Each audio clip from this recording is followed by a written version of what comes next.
د پخوا زمانې کیسې ده. په یو کلي کې سادهګان خلک اوسېدو.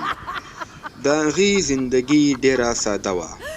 هغې به په هر خوشحالۍ غم کې د یو بل ملګرتیا کوله او د یو بل په غم او په خوشحالۍ کې به شریک کېدو. د شپې په وخت به د کلي خلک په چوپال کې ناست وو او کیسې به یو بل ته اورولې.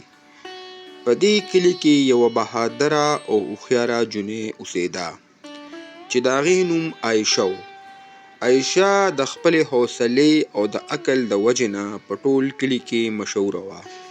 یوه شپه دې کلي ته یوه شیشکه رادننوته. شیشکې سره ماحول مکمل بدل شو. په اسمان کې تورې وریځې په درزېدو شوې او هوا په تیزه تیزه باندې چلیده. خلک په خپلو کورونو کې گیر شو. په دغه وخت کې یو خطرناکه شیشکه راښکاره شوه چې د هغې سترګې تکې سرې وې او اواز یې ډېر زیات یرندوکی و. دې شیشکې د کلي والا خلکو باندې حملې شروع کړې. دې به د هر چا په کور باندې قبضه کوله او چې څوک به هم دې شیشکې ته مخامخ راتلو هغه به دې شیشکې په خپل جادو باندې ختمولو او په خپل قید کې به یې اچولو. د کلي خلک ډېر زیات پریشان وو. ډېرو خلکو خپل کورونه پرېښودو او د کلي نه یې کډې یوړې. ټول خلک یو ځای ته راجمع شو چې د دې مسلې څه حل راوباسو. مګر چا سره هم د دې مسلې هیڅ حل نه و، ځکه چې په چا کې هم دومره همت نه و چې د دې خطرناکې شیشکې ته مخامخ ورشي. عایشه هم دغه ځای کې موجوده وه. عایشې د دې ټولو خلکو خبرې خاموشۍ سره اورېدې او هغې سوچ وکړو چې د دې شیشکې د طاقت څه نه څه راز خو به ضروري. څه ورځې پس شیشکې دوباره حمله وکړه.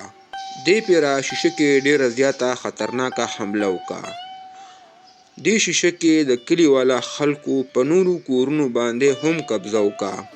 د کلي خلک نور هم ډېر زیات ویرېدو او کلی مکمل خالی شو او ټول خلک د کلي نه ځنګل طرف ته وتښتېدو. خو عایشې همت ونه بایللو. عایشې فیصله وکړه چې هغه به د دې شیشکې مقابله کوي او د دې راز به معلوموي چې د دې د طاقت راز څه دی.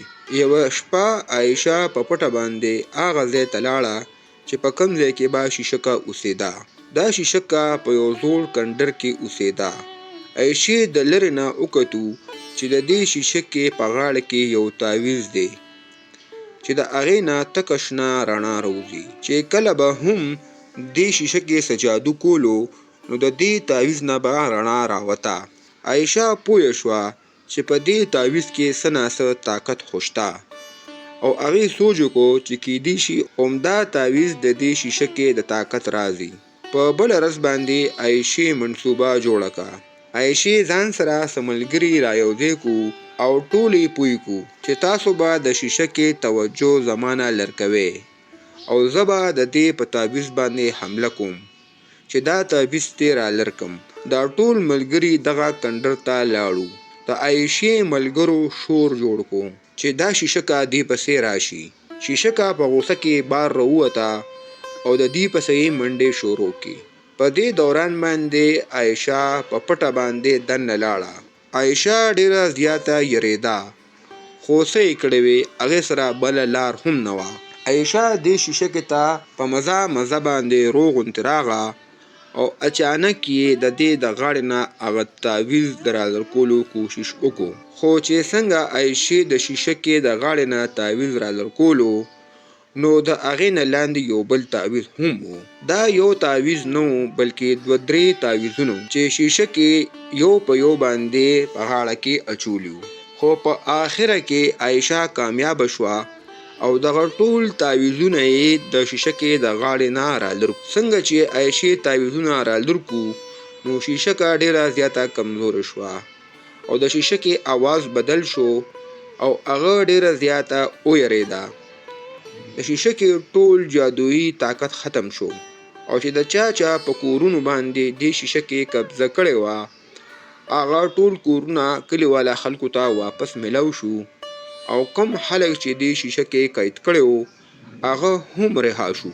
شیشه کې د عایشې نه معافي وغوښته خو عایشې ورته ووی چې د ظلم انجام همیشه خراب وي. عایشې ټول کلیواله خلکو ته आवाज وکړو او ورته ووی چې دې شیشه کې سره تاسو اوس څه کوئ. کلیواله خلکو ورته ووی چې دا شیشه کا د دې ځای نه لرې کا او چېرته لرې یې ځنګل ته ولېږه ځکه چې دا ښځه خطرناکه ښځه ده. دا به بیا جادوی زده کي او کلیواله خلک به تنګوي. کلیواله خلک ډېر زیات خوشحاله شو. ټولو خلکو د عایشې د بهادرۍ تعریف وکړو. په کلي کې دوباره امن او سکون پیدا شو. د کلي خلکو یو ځل بیا په خوشحالۍ باندې خپله زندگی په کلي کې شروع کا. د دې نه پس عایشه د کلي یوه هیرو جوړه شوه او د دې د عقل او د بهادرۍ کیسې به په ټول کلي کې کېدې. دې واقعې دا ثابته که چې په مشکل وخت کې د همت او د هوښیارتیا نه کار اخیسته پکاري ځکه چې همت سره غټ نه غټ مصیبت هم حل کېدی شي.